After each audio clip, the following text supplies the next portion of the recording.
So, Yes. yes, gallows humor. That's what I was saying.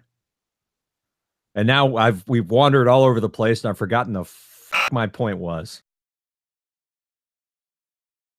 Howdy, folks, and welcome to episode 495 of the Dead Robot Society. I'm Paul E. Cooley, and joining me today, my erstwhile co-host. Have I ever been erstwhile? I'm not sure about that. Shut up. Adults are talking. Terry Mixon. Hey ho, neighbors. There, I'm done. Now you can speak. Howdy ho, neighbors. Howdy ho, huh?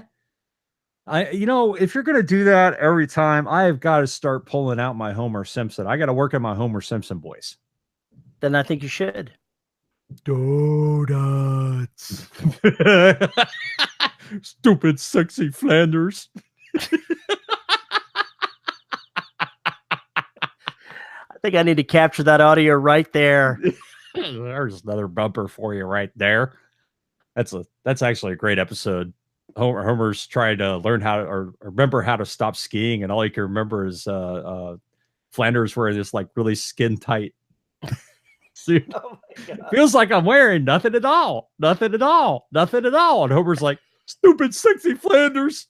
It's awesome. Just freaking awesome. I still want to know what kind of drugs the people that write that sucker are taking. Probably less drugs than the people writing Venture Brothers or Family Guy. So yeah, or maybe South Park. South Park. Yeah, Rocky Mountain High.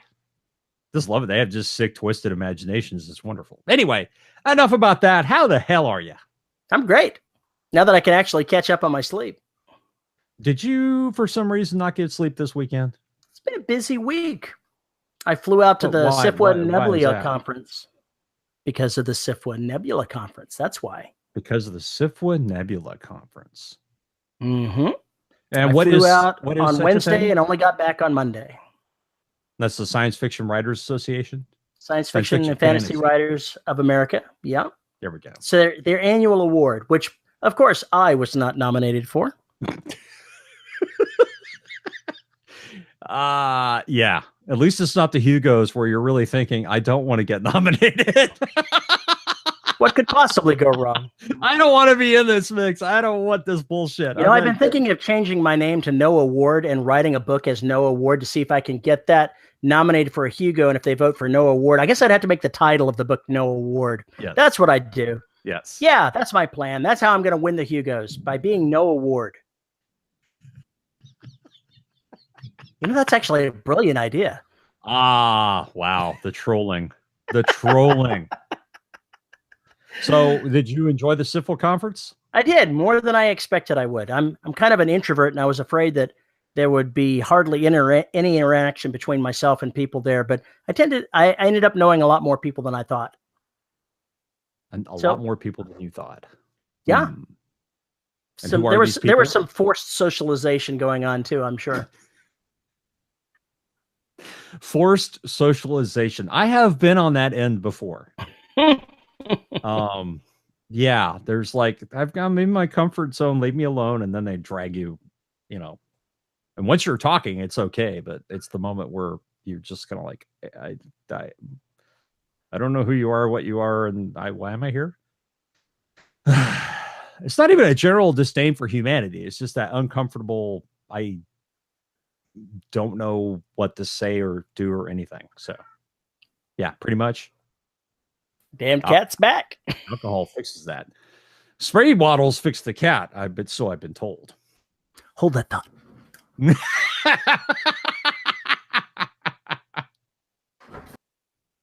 Anyway, pervert. So while you were gallivanting around, meeting people, sharing war stories with other bozos, did you get any writing done? I got at least 300 words every day. I got a couple of days that I got, I think, 700 and 1,000. Try that again. For 2 days.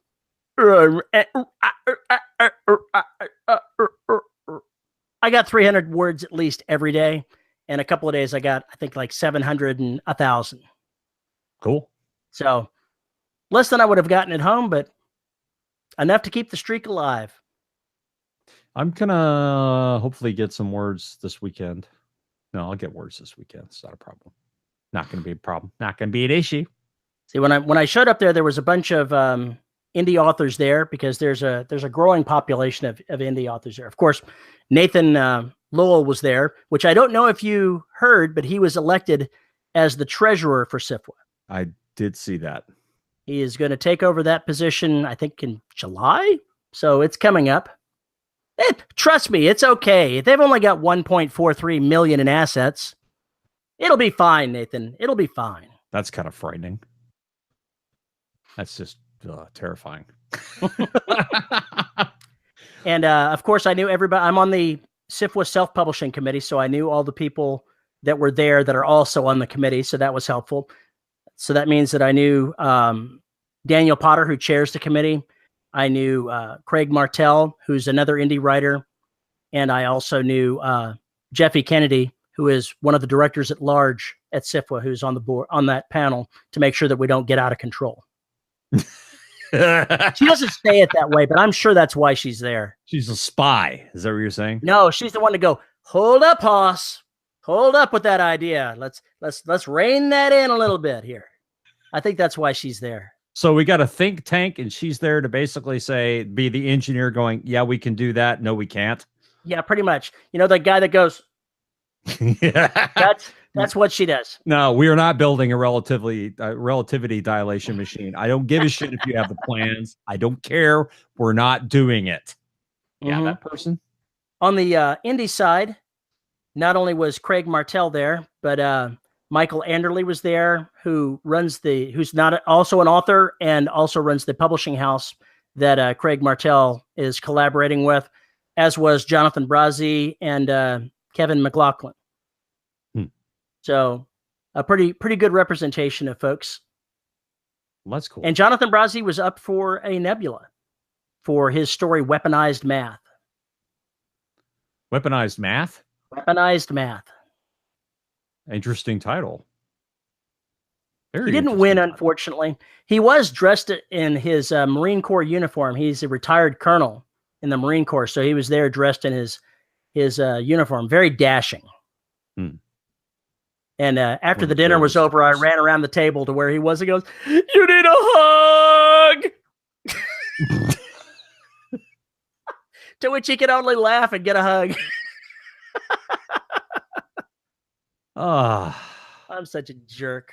Everybody's touching. Yeah. He looks so reserved that, I'm not sure many people would come up to him and try to give him a hug. But he laughed and took it in good grace. Oh, God. About that restraining order. Yeah, I'm sure it's going to arrive in the mail soon. Well, I had an interesting thing happen. I guess it was Saturday. I've been working on getting writing done. I haven't been keeping count, but I know it's got to be I think it's got to be 1,000 words a day, pretty close to it. But I have one of those lightning bolt moments, and I figured out exactly how Shipyards needs to end, and what kicks off. Did you say Shipyards? I did. Oh, I don't think I've heard that title before. I'm pretty sure the 5th book in the Derelict Saga will be called Shipyards. And those who've read the books will know what we're talking about. It's going to be fine. Yeah, everything will be fine. But I think I figured that out, and then I figured out what happens after. Just how screwed can you get these people? Every single book, you're screwing them further. When does the extinction of humanity occur? No comment is what he says. No comment. No comment. So anyway, that was kind of like one of those deals, and now I got ideas for or plots basically for I think 6 or 7 books. And I know that there at least 2 of those books are going to lead to more series, maybe the beginning of new series. I'm so proud. Oh, shut up. So I got asked the other day. It's like, hey, I'm liking all this Space Marine bullshit, but when the hell are you getting back to the black? Every fucking day or week or whatever. When are you getting back to the black? There's an appetite to finishing that story, Spud. Yeah, I know. I got to get that one going. And I then we want to got write this. some cyberpunk. Then we've got the spin-off series where you've got your remote. Oh, the AUV. AUV5 is the trio. I've suspected this for years. You laugh. I'm sitting here thinking that in the back of my mind going, I bet you that's what it is. You heard it first. You heard it first. Something from the black got inside of it and it's morphed it a little bit. Oh, yeah. God, no. We're not doing that shit. Anyway. So that was kind of scary because I've now figured out exactly, well, if I wanted to, I could basically write these books for the next 2 years without Make the money. Keep making the money. Well, Derelict's Destruction hasn't sold very well. Damn it, Jim. Yep, hasn't sold very well. But it's okay because it's driving people to, because Marines is up and Tomb is up, which means people are buying them. And also I've noticed that the audiobook sales for both of those books are up as well. So I may just need to kick out the audiobook for Destruction, and that may be the final punch in the ass that it needs. That in the when the podcast is ready. So which is coming because I put together the intro for it today. Dun dun dun. And it sounds badass. I think I did a good job with it. But failing that, I'm getting ready for Balticon. I have a release party this weekend for Destruction, as a matter of fact. So I'm looking forward to that. I got an autograph session, which no one will attend. I've also got a, and I'll sit awkwardly next to somebody who sells better than I or is better well known. It'll be bad.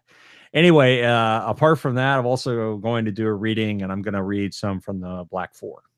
I think you should just stand behind whoever is signing books with you and just mimic everything they say and do. Why? Well, it's more entertaining than just sitting there. See, I know I'm going to get writing done that day because that's exactly what's going to happen. I have my iPad out and I'll be writing, a stack of books, waiting for people to come by and not buy them and not get me to autograph them. That's what will happen. So, bastards. Anyway, I saw a bunch of people. They had a book signing on the last day of SIFWA and the con. And I was originally signed up to do it. And I said, I'm not taking any books up there. I'm not going to do that. I'll wander around instead. And what I saw, some people had a few books there, but mainly they had cards that they were signing for people, big cards that had the stuff on it and all those sort of things. And I said, I should do that because then you don't have to take up a lot of space to have half a dozen books and a bunch of cards that you can sign for people that'll go out and buy your stuff later if they're interested. Yeah, it's just got basically the cover, the series, and then like a place for you to sign it or whatever. Yeah, pretty much. There's actually a name for those, and I can't remember what they're called. I don't know. Actually, because I know people who've done that before, and I can't remember the damn name. I'm sure one of the patrons knows. I'll keep that in mind for the next time that I go to the Nebula conference. It'll be in Los Angeles next year, somewhere. Pittsburgh wasn't expensive. LA is going to be. I beg to differ. Pittsburgh was fucking expensive. It can't be worse than Baltimore. Oh, yes, sir. Really? Oh, yes, sir. Well, you weren't in downtown Baltimore, though. Oh, wait. You have been in the new hotel. Never mind. I have been in the new hotel. Trust me when I say that the SIFWA experience was significantly pricier. Was that because the hotel it was at? It was because of both the hotel that it was at and because of the caliber of restaurants that surrounded it. Gotcha. Okay. Let's just say that, there was some reasonably priced stuff there, but one meal I went out, a steak for the dinner cost $40. Ow.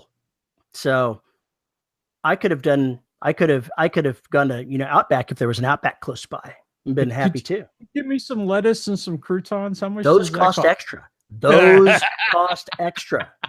I kid you not. Sides costed extra. That doesn't shock me at all, actually. So it was okay. I got a chance to go out with friends. It was definitely well worth the experience, but it's not something you can do every day. So a convention is not something you can do every day. When I looked on the inside of the hotel room at the Marriott, the room rate wasn't what I paid for the con, but it said that the room rate was $500 a night. So trust me when I say breakfast was pricey. Oh boy. Well, we will get into more of that at some other time. All right. So we had a discussion about things because we often write books with more than one person in them. I only write from one person and they never talk to anybody. They never talk to any. That's right. It's just a person out there, doesn't talk to anybody, doesn't have to cooperate with anybody, doesn't have to rely on anybody, and has no one relying on them. But they can contemplate their own navel in excruciating detail. For thousands of pages. Yes. Do you know how many synonyms there are for belly button lint? I'm afraid I have never looked on Urban Dictionary for that particular trait. I haven't either, so I don't really want to know. Just throw something out there and expect me to respond to it, you bastard. I kind of actually did, yeah. Well, today we're talking about team building. And we're not talking about your corporate bullshit. We're talking about how to build teams, how to build squads, how to build groups of people. And let's get to that. There. Okay? You think that's actually going to save you? That is not going to save you. No, probably not. Probably not. Probably not. Most definitely not. I'm definitely going to have to send you a t-shirt that says, I hate epic fantasy. No, please. Do not do that. Because I do realize there are crossovers between that and space opera. Are we actually getting into the meat of the story here? Because if so, we probably should start the episode. Or did we start it and we didn't know it? I wonder if it's another one of those things where we backed into, because this actually brings up a couple things that we were talking about earlier. So maybe we're just going to begin this. Hey, folks, we're starting the episode. Welcome! So in the epic fantasy I've been exposed to, or when I think of epic fantasy, I, of course, go to Tolkien. That's just the way it is. If you hate Tolkien, why do you go there? Because that is my first encounter with epic fantasy. Therefore, that is the template. So you had a bad experience and you can never get over the bad experience? I didn't have a bad experience. I loved The Hobbit. Loved it. Absolutely adored that book. I'm not going to get into the fucking reasons why I don't like the other three. I'm not going to get into that. You brought it up, man. I'm not going to get into it. The point is that was the first series of stories that really introduced me into the quest mentality. Okay. Which is, of course, is very popular in D&D and basically any RPG is pretty much there's quests of a sort or not. Whether or not they're called a quest, that's a completely different animal, but everything is a quest. Sure. Now, that goes across into military sci-fi, that goes across into space opera, that goes across into spy thriller fiction, everything else. Everything is a quest. Yep, they just don't use that word, but it is. Just don't use that word. There is an ultimate goal, but to get to that ultimate goal, you have to basically solve these other problems on your way to that goal. So it's the journey to the goal, not actually getting to the goal that matters, and that's the meat where the meat of the story is that right there. Why did I just have a vision of a Tom Clancy novel set in a medieval framework with quests? God. But I mean, you think about it, right? Because, okay, I need to get here. What's the first thing I need to do? That leads me off into all these other different things that go on. And then all that ultimately leads me back to the quest I was originally given. And whether or not that was given to me by, some dude with a Terry Mixon wizard beard, or if it's a woman in a suit. Here are your orders. It doesn't matter. It's the same thing. You're being sent on a quest. That's essentially what it comes down to. So if you think about that, then if you put it that way, if you're at all versed in RPG video games, there's always quests and side quests and everything else. The more of the side quests you do, the more experience you get, the more cool tools you have. So when you go back to the main quest, you're a badass and things are wonderful. And it just immerses you more in the story. Writing, I think, is the same way. We have to do this one thing and then throw as many things in their way as possible. So they have to stumble and stagger their way through to the actual goal, and then they'll find out that wasn't the goal at all. Somebody keeps moving the goalposts. What they call those are try-fail cycles. Yes. And it involves, you give them a goal to do, they try to solve it, they fail to solve it. Or in Jim Butcher's case, no, and furthermore. Yeah, and furthermore. It's just when you look at the kinds of missions that you typically see in fantasy or any of the genres, really, it's always that way. There is a goal of some sort, and whether that goal is driven by something else kicks it off, could just be accident, circumstance. There's going to be something initiates the action at some point, even if it's just all mental or romance or anything else. Something kicks that off. There will be an inciting incident of some kind. Yes, the incident will occur, because that is really what kicks off the book. The rest, it could be a murder, it could be anything. Everything's hunky-dory. And then they found the body. Yeah, exactly. You know, you got this young couple jogging along, making comments about where they are and everything else, and just having to talk, or maybe having a marital spat while they're walking or running and everything else. And then they come across a dead body. Mm-hmm. Well, I think that might be the kickoff for the actual story. You do have to start them off. You can't just start. Well, you probably shouldn't start them off with finding the body. You probably should set them in the setting first. It doesn't have to be long, but don't start with the incident immediately. Start with something to set them in the setting. Depends. It depends. It depends on the kind of book you're writing and the kind of incitement. But I think that makes it easier for, even if you're not an outliner, I think it makes it easier for you to go through the story. If you are an outliner, then this is really what you should take into consideration, I think, because that gives you an idea what the arcs are. And in trying to solve things, you just interject as many obstacles as possible. Whenever I think things are getting too easy for my Marines, or there's an easy way out, I find another way to make it more difficult. Or I just say, oh, by the way, there's this thing we haven't talked about yet, and it's right in front of you. I foreshadowed it was going to be there, and here it is. You know, I've determined that authors are douchebags. We are. We're total dicks, man. We totally mess our characters up bad. Well, basically, I think this is the reason why Greek mythology was as popular as it was for as long. All their gods had these stories for being dicks, and explained why they were dicks. And it was attempted to figure out, okay, there's all this bad shit going on. Somebody must be to blame for it.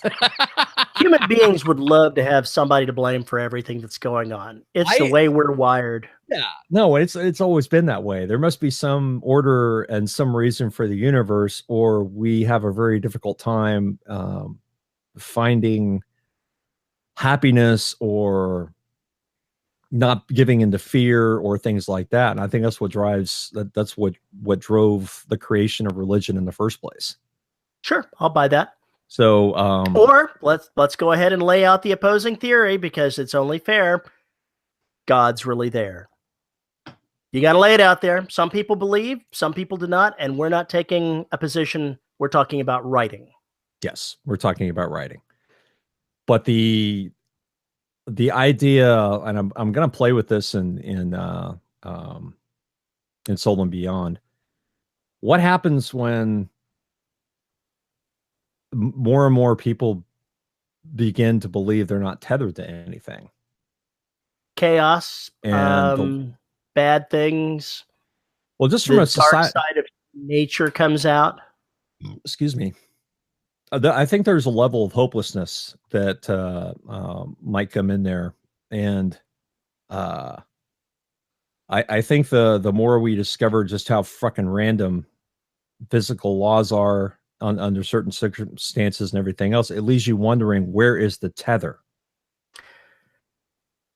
Post-apocalyptic fiction is a good place to look for hopelessness. So many of the books in that deal with deaths of billions, the complete collapse of society, all the intensely negative things that would happen in that, and the worst in human behavior as not only people try to survive, but the worst elements come out to prey on others. Those kind of stories tend to have some very dark themes. Oh, very, very, because you're talking about going back to the Dark Ages. But here's my advice to you. Just this is an aside. There are certain lines that even in a post-apocalyptic novel, you better not cross. You can be an asshole. You can have, like The Walking Dead, you can have Negan bashing in people's heads with his bat. What was it, Lucy? I forget what his bat's named, but he's got a name for his bat that's wrapped in barbed wire. But you could be that kind of guy. Do not kill children. Do not kill pets. Even in those books, you are begging for your reader to leave you. Yeah, pretty much. Do it.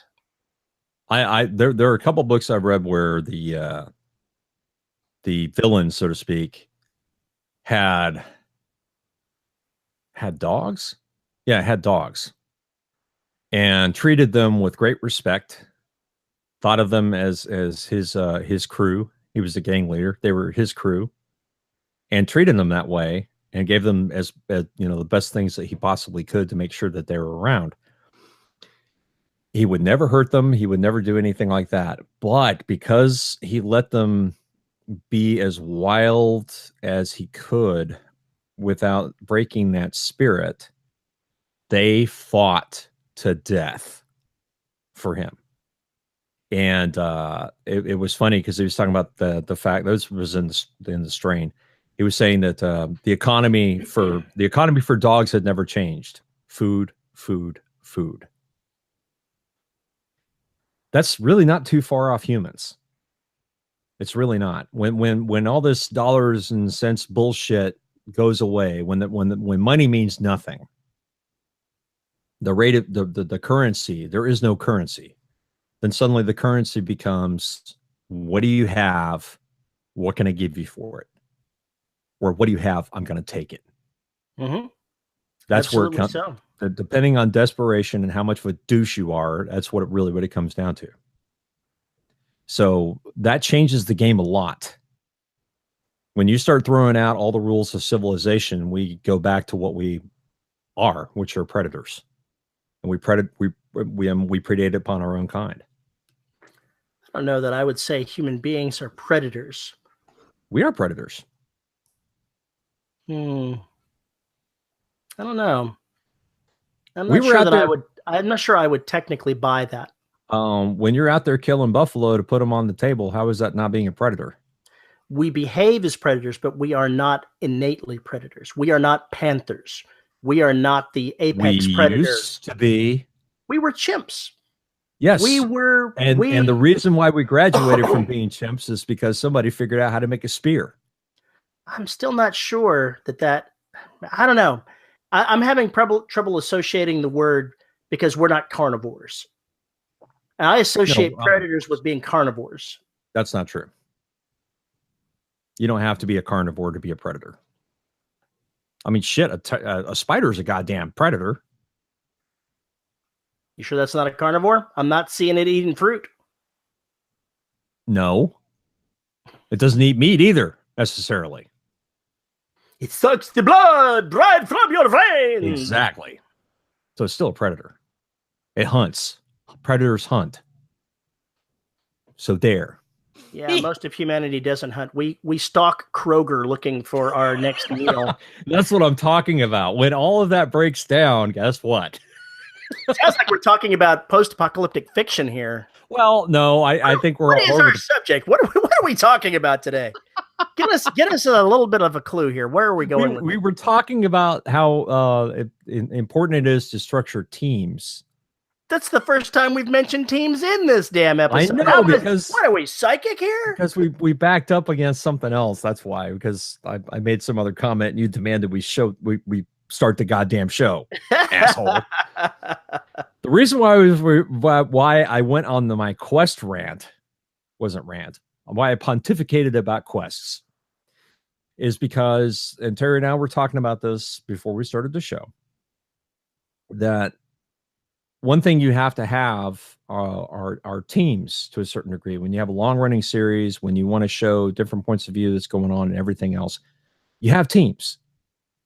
So in space opera, the military sci-fi specifically, or no, we were talking about Star Trek. Yeah. You've got the captain is the captain. You've got the medical officer. You said was the conscience. Bones McCoy was the conscience of was that the conscience. Spock was the intellect. Scotty was Mama Bear. He kind of was. He kind of was. And then you've got the quote unquote action characters, or just the yellow shirts as opposed to the red shirts. Yeah. You know, Sulu and Chekhov. Sulu and Chekhov, they would carry out some of the actions. They would carry out some of the actions. In a true military book, the captain is going to never leave the ship unless absolutely forced. If you're trying to be, true to military sci-fi or true to, militaristic tendencies, the captain's not going to leave the ship.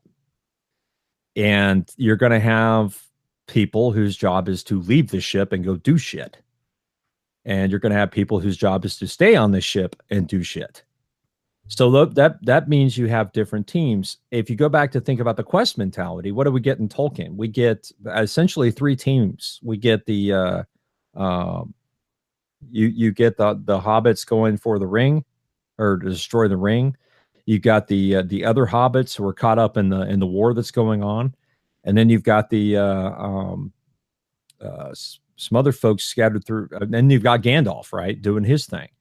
So I'm not sure that you've got actually they're well delineated enough to be teams. No, but I think if you look at it, when you've got the ring bearer and you've got the people that are on the quest with him, when you've got them all together at Rivendell before they head up, that's the team.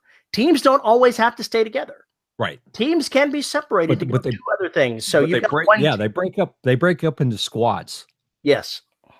You broke the company up into squads. That's my point. So now I can't get over imagining elves as squads. I said squads, not squats. That was mean to those elves. Anyway, don't be short shaming, bro. The point is that the dynamics change. And that's what makes it really interesting is while the characters are going off and accomplishing these subplots or whatever else when they're split up, you have the opportunity to really get with the characters, how they deal with inter team conflict or inter squad conflict with what they're doing as well. Which ones are absolutely loyal to the people who put them on this path, which are just loyal out of necessity. There's all these different pieces you can play with while getting them through whatever horror you're trying to put them through. Yeah, and having some conflict inside the team is not a bad thing either. No, it is not. It is not. It's not necessary to have it, but you can do it. You can do it. And that's something that I want to play with in these other 2 books because in Derelict, because there's going to be a point where somebody is just going to freak out and say, enough. I'm not doing this anymore. Enough. And at that point, you have to wonder exactly how far it's going to go. Do people completely freak out? Anything can happen. But that the same mentality applies as far as you've got your team of characters, and then you can split them up if you want to accomplish different points of view. And that's one of the problems you have if you use a first-person narrator, is that you don't get that. You don't really get the ability to see what's going on through other people's eyes necessarily, unless you're going to introduce another trope. But the point is that you get a chance to view the world through different people's eyes. And it's colored that way. It's going to be flavored through how they see the world. And I love to play with that. That's a lot of fun to play there. And I think it's important if you're going to write multiple points of view. I think it's important to do that because that way everybody gets a unique sense from that point of view of what's going on. I agree. It shouldn't just be here's the facts. Go in a little deeper, dig in a little deeper, and have a little more fun with the characters. Just my 2 cents. So those things, I guess, when we started this, is the fact that they are very related to, any genre you can do this in, and it works. And that's why people keep writing these stories. That's why we keep seeing the same quest routine over and over again.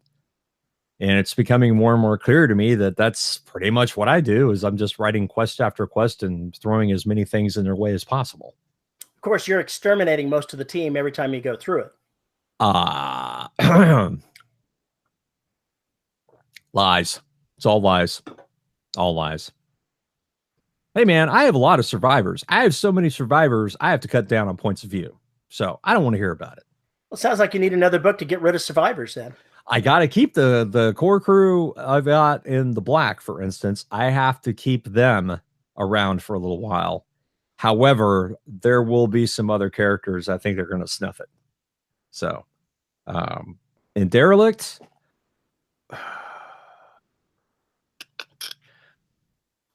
I really don't know. I don't know how many of those folks I'm going to redshirt. I just don't know yet. We'll see.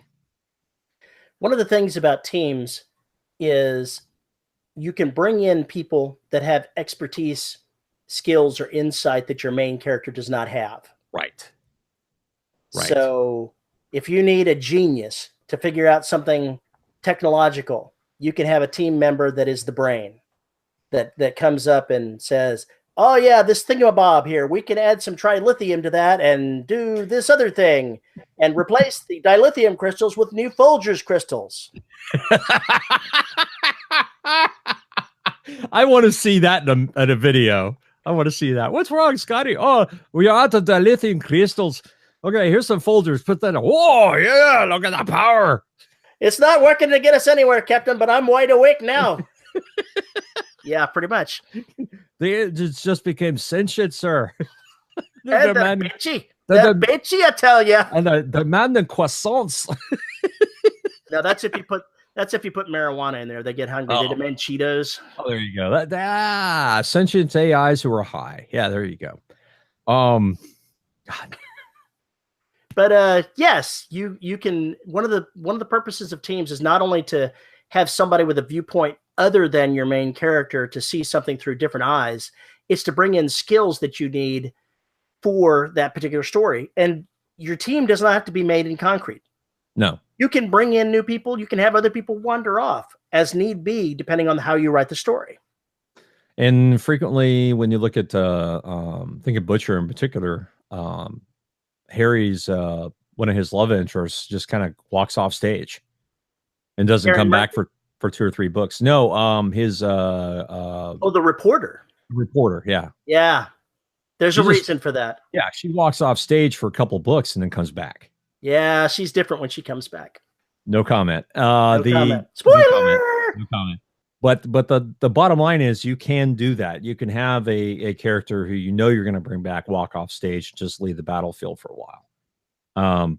But I was thinking role playing, for instance, back in D&D days, you wanted to have a thief, you wanted to have a mage, you wanted to have a fighter, and you wanted to have a cleric. Oh God, did you want to have a cleric? So you had basically those skills done. The thief was obviously going to be good at, evading traps, doing all those kinds of things and being sneaky. And then you've got the mage who probably has the brains. I think intelligence was, what was it? Intelligence and wisdom, I think, for intelligence. Wizards? Wisdom is a cleric thing. Okay, wisdom is a cleric thing. Anyway, the intelligence, you broke them down by those roles. Fighter, obviously strength. And nothing's really changed if you take that. The reason why that kind of system exists is because that is sort of the kind of way it is when you're trying to go do something. You need those people with those skills. Period in the story. Your thief could be a hacker. It just kind of depends on how you put together, but that's how people fall into their roles. What's the show? Leverage. Timothy Hutton show that was on for a while. Everybody that he had on his team had a completely different skill set. And those skill sets did not really cross over too much. And when they did, bad things happened, which was the point. So but everybody had their different roles. And it worked in concert. You could see those characters fall into their roles and then try and pressure other people to do things to help them in their job and have their skill set put at risk because of the way other people are doing things, which leads to internal conflict. Or the team has their own side quests, their own goals that may be in conflict with somebody else's. Right. Not the main thing, but they have their own desires and needs too. Right. So, for instance, well, we have to go do this one thing. Yes, but somebody's hurt. We need to get them to medical. Well, that's not as important as this thing. How can I force us to go to the medical bay and get stuck there so we can do what we need to do on the way to this other mission? We've got to destroy this thing right here because it's critical that we destroy it. But, if I could only get the data off of that, I could so totally use that to do this other thing. Right. Or we have to have this. We have to have this. Fuck the other thing. We have to have this right now. Team member A says, we need this to survive. Team member B says, fuck team member A. We need this thing destroyed because it's too dangerous to be allowed into the hands of human beings. Yeah, something like that. But that's where you get that internal conflict, and you can have a really good time with that, especially in military sci-fi where you've got ranks and you got all that other stuff going on. If you've got a weak leader, depending on what's happening, that weak leader could get fragged, or they could just basically ignore him and go on their merry way. Spoiler alert. Let's use something that happened at the very opening of Avengers Infinity War here as an example. Uh-oh. It's a very minor spoiler, and it's been seen in the trailers as well. Oh, well, then it's not really a spoiler if it's in the trailer. Well, if somebody intentionally didn't watch the trailers because they don't want to be surprised on anything, then this is a very minor spoiler that everybody should know was coming. Loki betrays Thor. Oh, I'm shocked. That's kind of what he does. Thanos wants the power cube because it has an Infinity Stone in it. And Thor's, ha, ha, ha, it was destroyed with Asgard. Well, Loki says, maybe not completely destroyed. Because I may have stolen it when I was down there. So, yeah. So that's a very minor spoiler, but yeah, your team members, they don't necessarily have to be your friends. Sometimes it's your enemies or your team members.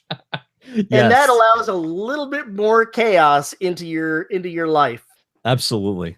And that's where the characters get really interesting, to seeing how they deal with that. I'm reading or listening to Altered Carbon, and they did this in the TV show too, where and the book is all first person, so you don't get in the head of anybody else. But the thing is, you can tell that he's like figuring out slowly who he can trust. And then there are some wild card characters who at the beginning you're like, you can't trust that person. Well, actually you can. As long as you understand their motivation. As long as you understand their motivations, and as long as you're willing to let them be them, you're going to be okay. Just know that when this mission is over, you're going to get stabbed in the back. So, you get the characters who have to plan for things that way. They have to put in landmines or tripwires here and there to let them know before they get stabbed in the back. Curse you for your inevitable betrayal. Yeah, exactly. We were playing with this creature that could kill all of humanity. What happened? It killed all of humanity. Maybe you should have left that alone. Yeah, in retrospect.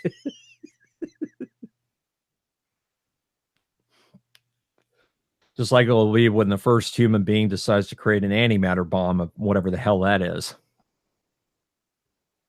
Terry's got Minnie, or Minnie's got him. I don't know which. She came over for love, so she's got me.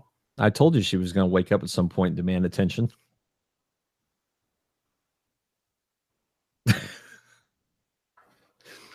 Teams are a else? lot of fun, and you can do a whole lot with them. So don't skimp. Give your heroes some other people to interact with that can make your story broader. Yeah. Just don't be Terry and try and sum it all up in 80,000 words. It won't work. Don't go ahead and take a turn in the story at about 50,000 words and then try to drag it to a close when there's no way that you're actually going to get to the new ending short of 140,000 words. Oops. Let's see. The first 3 books in the Derelict Saga is 310,000 words and it's one story. Whoops. It is what it is. It is what it is. And actually, when you tack Trident and Shipyards onto it, there's no telling how long that thing's going to be. I'm thinking the whole thing will be 500,000 words at least. So that's a lot of words. Just a few words. Just a few. Just a little bit. I have too many characters, so I need to. You're becoming the author you loathe. I don't loathe anyone.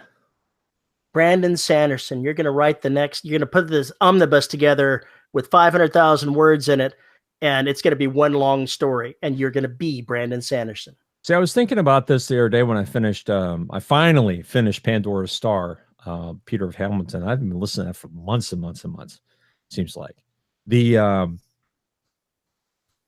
I couldn't tell what he was doing for so freaking long. It was halfway through the book before I figured out what was happening as far as why I had 12 goddamn points of view to deal with.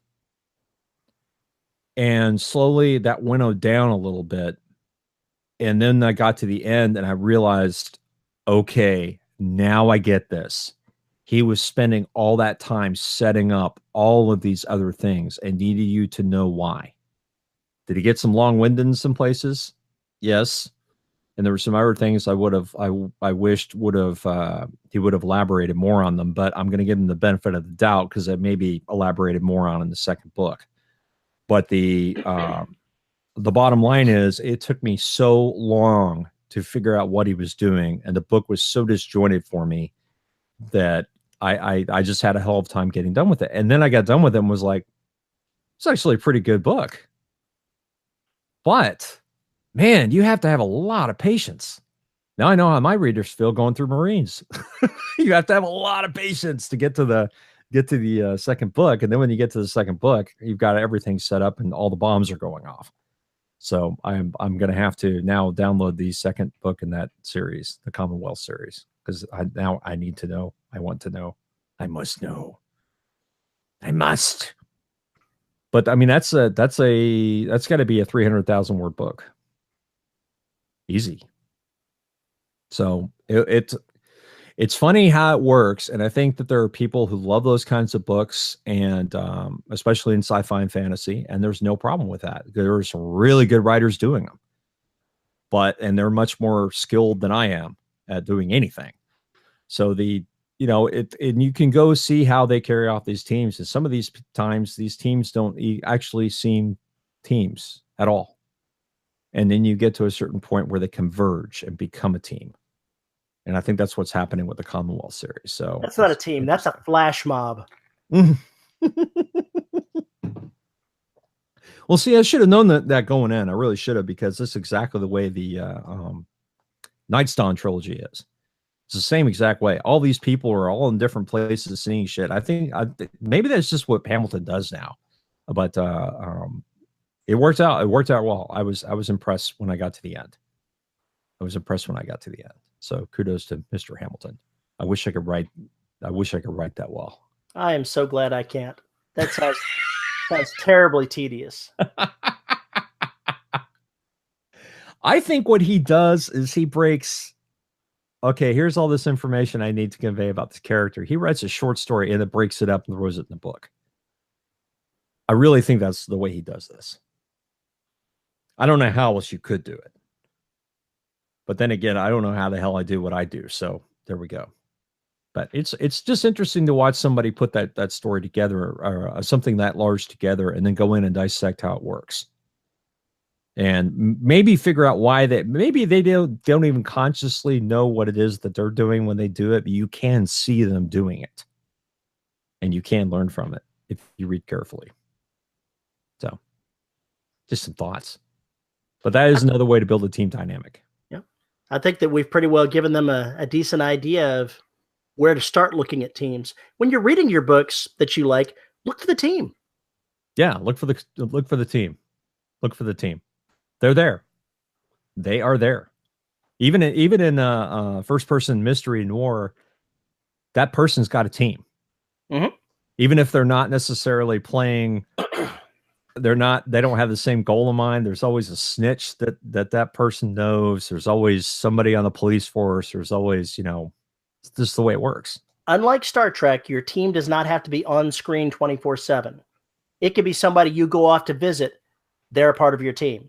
Yeah. If they're somebody that's, helping you out on a constant basis, they don't have to be there the whole book. They can only be there for a couple of scenes, but they are part of the team. You just have to start looking for them and realizing all of these people that are constantly in these books, they are team members. Yeah. And I think that's the important part of it. And I like thinking of it that way. And I hadn't really thought about it that way until last night, but yeah, it's pretty much how it works. I think if you think of it that way, it might actually make it easier to construct the plot of the book or figure out how things need to mesh. But I hadn't really thought about it before, but that's kind of the way things work. So now I have to bring all these characters from the first 3 Derelict books, and change their roles a little bit. That part's going to suck. Was it last year?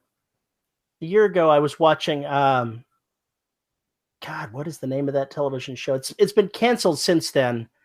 Dark something or another. Dark Matter? Dark Matter. I was watching Dark Matter. They've got their team on that show. And for a couple of episodes, they brought in somebody else's team to work along beside them. Oh, like a crossover kind of thing? No. These other people were more like the bad guy team. But not necessarily strictly bad guy.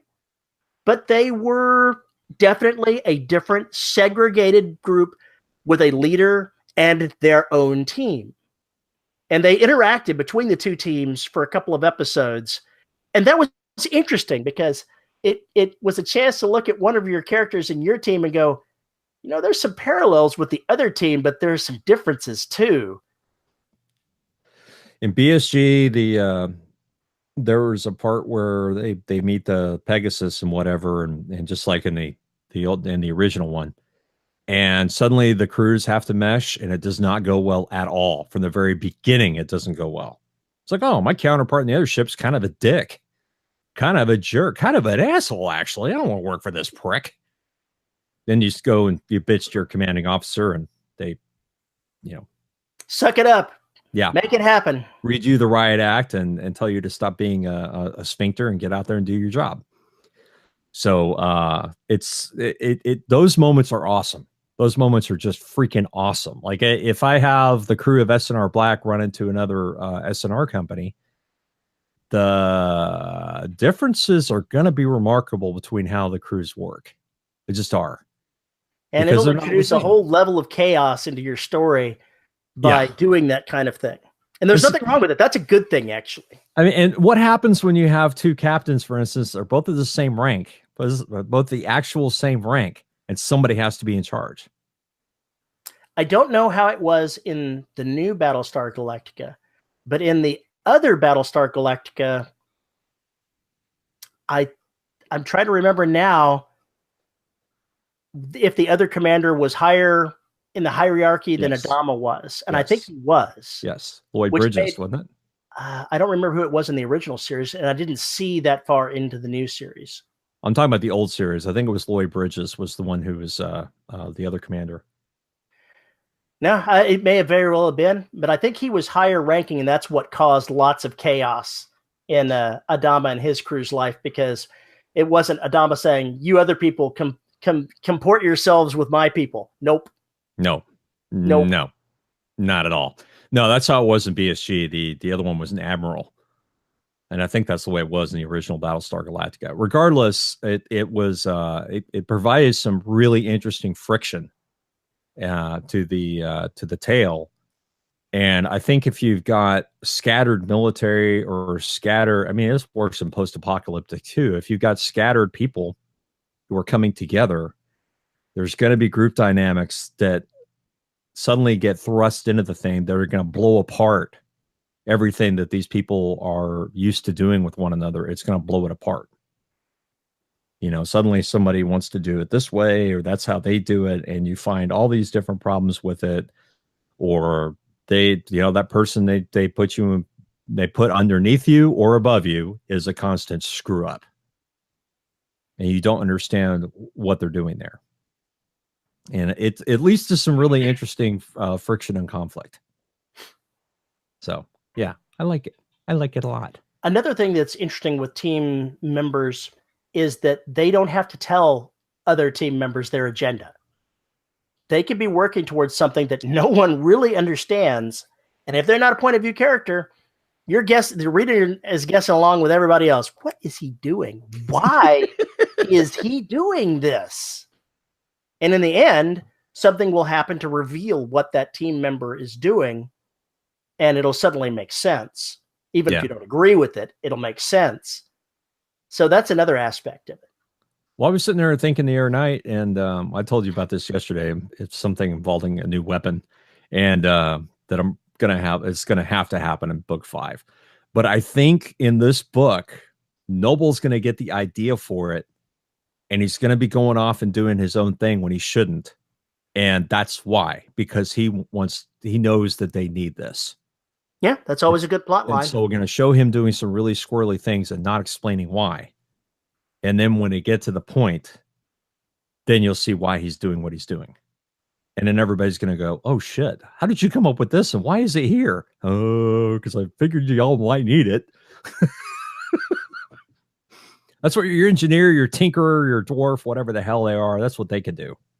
Yeah, we're going to need this device. Let me construct it. And tell no one. So it appears like magic.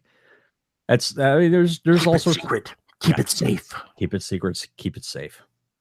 Especially if you don't trust certain AIs. Anyway, like any of them. Like any of them. Yeah. Like any of them. That's another important piece. When your characters figure out that whoever they answer to or whoever sent them on this thing, that their agenda is completely different from what you thought it was, that is an awesome moment for everyone. It's that moment where everybody goes, oh shit, what do we do now? Because now you find out that what you thought you were doing is actually the wrong thing. And it's not just everything moral. You've been working toward. Up, reverse course, reverse. How do I now undo all of this shit that I just did? There's success. We've achieved victory. Oops, undo it. You think success? You ain't got success. We achieved victory. We destroyed the universe. Damn it. Oh, I have one of those moments. In this series. It was so satisfying. It's so satisfying. I can see one of the Marines now. Are you fucking kidding me? There was something akin to that. Yeah, there was some moment akin to that. But yeah, that kind of constant conflict is a lot of fun when you have these quests. Just like, it's the same old deal with noir fiction. If you go back to the old noir, you got the nice looking lady that walks into the private detective's office, gives them go find out about my husband or missing this trinket or whatever the hell it is. And then they go out there and I find out that they have been sent out there on nefarious purposes, or we're not given the proper information, and they're now the bad guy in this situation. How the hell do they resolve it and get back at the person who sent them on this mission or set them up?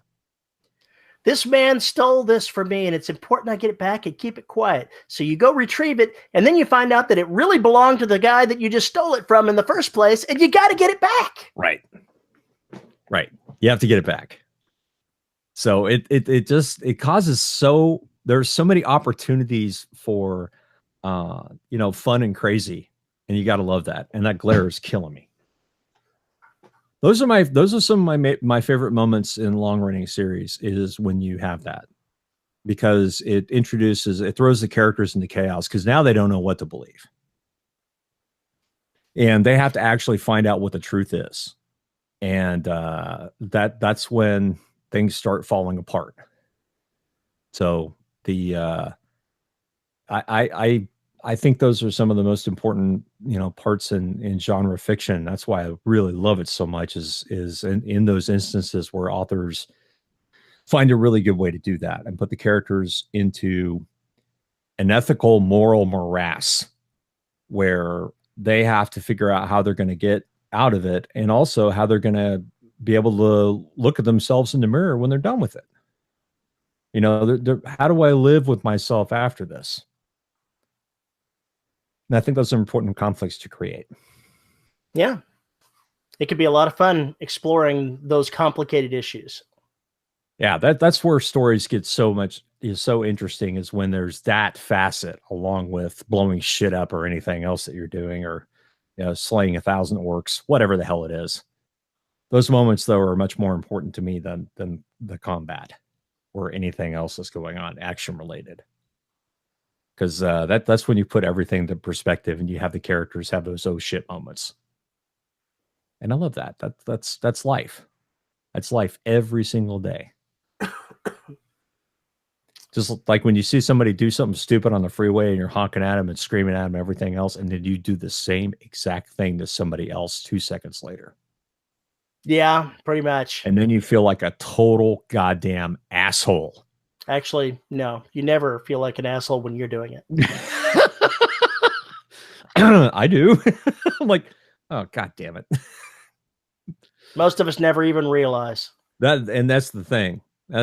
I'm pretty self-aware. And I realize when I do things and I'm just like, why did I do that? Why? You idiot. So it's characters are fun. What else about squads and teams?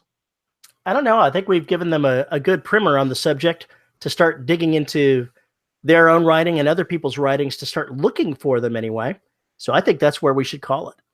Well, I guess I'd say one more thing. Squads, in my book, not everybody is equal to everybody else. Yeah. There's it can't be homogenous. There has to be some differences in how they do things. There has to be some counterpoint. So I think that's also, there needs to be team conflict. Just needs to be team conflict. So Legolas, Gimli. Yeah, Legolas and Gimli, yes. Begrudging respect. Theodric. Was Theodric one of the, I forget now who the guy from Gondor was.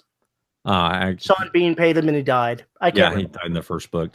I can't remember his name. I don't remember any of those. I don't think it was Theodric. It was somebody else, but I don't remember. Theoden? No, Theoden was his father. I don't remember who it was. It was some guy. We'll find out very quickly, because as soon as this episode goes out on Facebook and YouTube and the podcast, I'm sure we'll get plenty of comments about the fact that we don't know Tolkien at all. It's been a long time since I've seen the books or seen the movie or read the books. Let me see here. Oh God, now he's got to go look it up. Boromir. Okay, Boromir. That Boromir dude. Yeah, he made some terrible mistakes. You think? For what he thought was the right reasons, he made some terrible choices that ended up sundering the company. Yep. And killed him. It cost him his life to atone for what he did. And that's a pretty powerful deal for a character. Go through that arc. It's a pretty powerful deal. So, yeah. Love those elements. Love them. Well, if you have something to add or correct us about our conversations to teams and squads, you can send an email to us at show@deadrobotsociety.com. You can tweet me at Paul_E_Cooley, or you can post at the Listeners of the Dead Robot Society Facebook group, where all the crazy happens and the kids hang out. And by kids, I mean everybody of all ages. You can find us on YouTube at youtube.com/DRS podcast if you want to see our ugly mugs. And you can support us at patreon.com/DRS podcast, where for as little as $1 a month, you can get access to exclusive shows, help keep the podcast and videocast free, and help paying out with hosting bills and things like that. And we have to thank our wonderful host, Pod Hoster, who makes all 4 bazillion episodes of the Dead Robot Society available for your ear holes. And as with every week, it is now time for me to read our $10 patron. Shock me, baby. And let's see what horrible, awful things they have to say to us today. And this week's $10 patrons are Sue, get out of my way or get run over, Bayman. We were talking about traffic earlier, weren't we? JD, I've got puppy on my shoe, Barker. The jokes. Isabel, you're no longer looking at me cushy. Rick, jonesing for a toe tag Shaw. Lisa Slack, Sandy Manpants. Anmanatsu, Tracy Bodine, John Kilgallen, Devin Lee. Caleb James was looking for Shari's berries and accidentally typed Terry. You know, I recommend you don't eat Terry's berries. Nathan, 2 tiny timid toads trying to trot to Terrytown Petty. Drew, 1 more boom out of Fort Knox, and I swear to God, Bernardi. Chris Winder, Andre Conde Moraes, DJ Chamberlain, Jonathan Zarusin, and JR, Bigfoot is real, and he touched Mixons in the naughty parts, Han. It's totally true. JR Han? JR Hanley.